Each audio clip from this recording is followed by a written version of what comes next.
সুপ্রিয় দর্শক, এই মুহূর্তের সবথেকে বড় খবর। দর্শক, এবার হিজাব এবং বোরখা নিয়ে একেবারে ঐতিহাসিক রায় দিল সুপ্রিম কোর্ট, যা নিয়ে ইতিমধ্যেই ভারতীয় রাজনীতিতে একেবারে শোরগোল পড়ে গিয়েছে। দর্শক, আপনারা সকলেই জানেন যে এই সুপ্রিম কোর্টের বিচার ব্যবস্থা নিয়ে অনেকেই কিন্তু নানান রকম মন্তব্য এখন করছেন।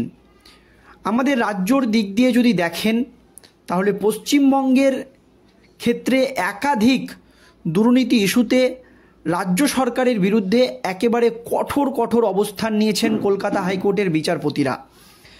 সে অভিজিৎ গাঙ্গুলি থেকে শুরু করে অমৃতা সিনহা এবং আরও যে সমস্ত বিচারপতিরা আছে সকলেই। তবে প্রত্যেকটা মামলায় কিন্তু রাজ্য সরকার সুপ্রিম কোর্টে চ্যালেঞ্জ করেছে, বা কলকাতা হাইকোর্টের যে মামলাগুলো চলছে সেই মামলাগুলোকে নিয়ে সুপ্রিম কোর্টের দ্বারস্থ হয়েছে।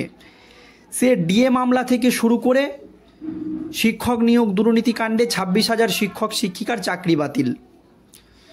তবে যেখানে প্রশ্ন উঠে গিয়েছে সেটা হচ্ছে ডিএর মতো এত একটি গুরুত্বপূর্ণ মামলা কিভাবে সুপ্রিম কোর্টে দীর্ঘদিন পিছিয়ে যায়, তা নিয়ে প্রশ্ন তুলেছিলেন আন্দোলনকারীরা।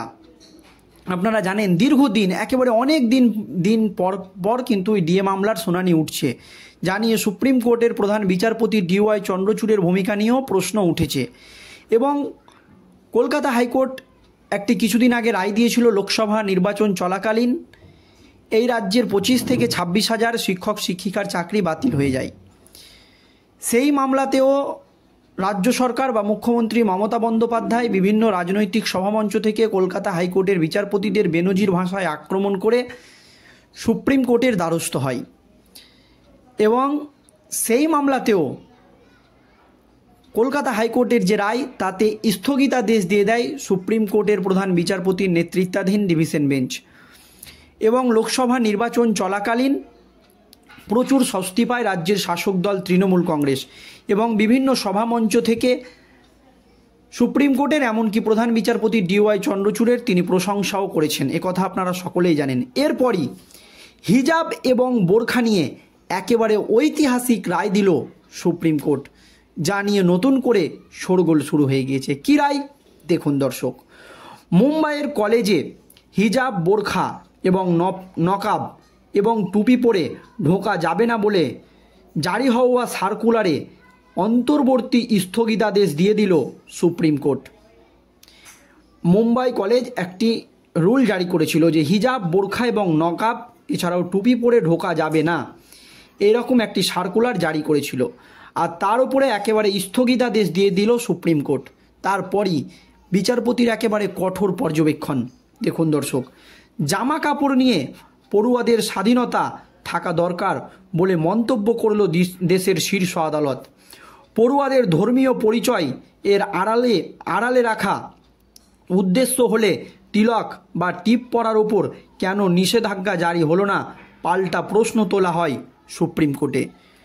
বোরখা, হিজাব এছাড়াও নকাব এবং টুপি, এই সমস্ত জিনিসগুলো যদি না পরে আসতে দেওয়া হয় কলেজে, তাহলে তিলক বা টিপ পরার উপরে কেন নিষেধাজ্ঞা জারি হলো না, এই প্রশ্ন কিন্তু তোলেন সুপ্রিম কোর্টের বিচারপতিরা। দর্শক, এই আবহে মুম্বাইয়ের একটি বেসরকারি কলেজের তরফে সম্প্রীতি সার্কুলার জারি করে বলা হয় যে কলেজ চত্বরে হিজাব, বোরখা, নকাব এবং টুপি পরে ঢোকা যাবে না। সেই নিয়ে সুপ্রিম কোর্টে মামলা পৌঁছায়। শুক্রবার সার্কুলারটিতে অন্তর্বর্তী স্থগিতাদেশ দিয়ে দেয় সুপ্রিম কোর্টের বিচারপতিরা। দর্শক, বিচারপতি সঞ্জীব খান্না এবং বিচারপতি সঞ্জয় কুমার চেম্বুর এডুকেশন সোসাইটিকে নোটিশ ধরানো হয়েছে, বা যে সোসাইটি এই ধরনের কাজ করেছিল তাদেরকে নোটিশ ধরানো হয়েছে। ওই সংস্থার NG Acharya and Maratha college চালায়। তবে 18ই নভেম্বরের মধ্যে তাদেরকে জবাব চেয়েছে আদালত। কেন এই ধরনের কাজ করা হয়েছিল, কেন হিজাব বা টুপি পরে ঢোকার জন্য নিষেধাজ্ঞা জারি করা হয়েছিল, তার জন্য তাদের কাছে জবাবও চেয়েছে আদালত। শুধু নিষেধাজ্ঞাই নয়, একেবারে কঠোর অবস্থান কিন্তু বিচারপতিরা নিয়েছেন। দর্শক, সার্কুলারে অন্তর্বর্তী স্থগিতাদেশ দিয়ে আদালত জানায় শিক্ষা প্রতিষ্ঠানগুলি জোর করে পড়ুয়াদের ওপর পছন্দ অপছন্দ চাপিয়ে দিতে পারে না। বলা হয় কলেজে কি পড়ে যাবেন তাতে মেয়েদের স্বাধীনতা থাকা দরকার। কলেজ কিছু চাপিয়ে দিতে পারে না। দেশে অনেক ধর্ম রয়েছে বলে এতদিন পরে আপনাদের ঘুম ভাঙা দুর্ভাগ্যজনক। এতদিন কেন হিজাব টুপি এই সমস্ত নিয়ে প্রশ্ন ওঠেনি? দেশে অনেক ধর্ম রয়েছে, এই নিয়ে এতদিনে কেন আপনাদের ঘুম ভাঙলো এই বোরখা হিজাব এই সমস্ত জিনিস নিয়ে? এটা দুর্ভাগ্যজনক বলে মন্তব্য করেন সুপ্রিম কোর্টের বিচারপতিরা।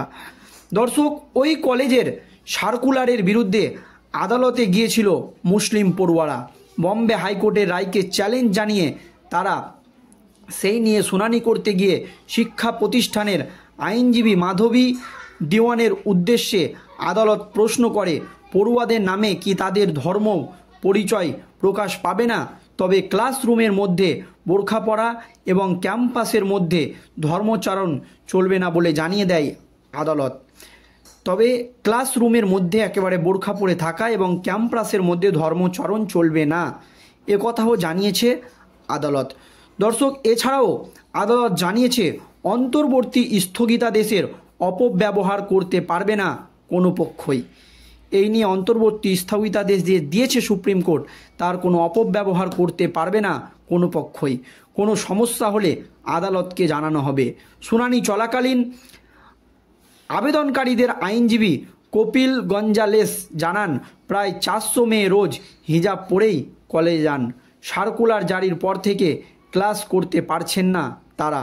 এর আগে কলেজের সিদ্ধান্তে হস্তক্ষেপ করতে রাজি হয়নি বম্বে হাইকোর্ট। ওই নির্দেশে পড়ুয়াদের মৌখিক অধিকার খর্ব হয়নি বলে দাবি করা হয়েছিল সেখানে, এবং ড্রেস কোড শিক্ষা প্রতিষ্ঠানের আইন শৃঙ্খলার মধ্যে পড়ে বলে জানায় বম্বে হাইকোর্ট। সেই রায়কে চ্যালেঞ্জ জানায় পড়ুয়াদের একাংশ এবং সুপ্রিম কোর্টের দ্বারস্থ হয়।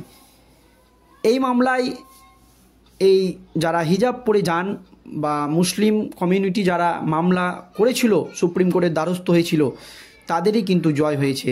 কারণ সুপ্রিম কোর্টের প্রধান বিচারপতিরা বা সুপ্রিম কোর্টের বিচারপতিরা পরিষ্কার জানিয়ে দিয়েছেন যে তিলক এবং টিপ পরে গেলে নিষেধাজ্ঞা জারি নয়, কিন্তু বোরখা পরে গেলে কেন নিষেধাজ্ঞা জারি হবে, এইটা কিন্তু পরিষ্কার জানিয়ে দিয়েছেন সুপ্রিম কোর্টের বিচারপতিরা। দর্শক, এই রায় নিয়ে আপনাদের মতামত অবশ্যই কমেন্ট বক্সে জানাবেন। ভিডিওটি শেষ পর্যন্ত দেখার জন্য ধন্যবাদ।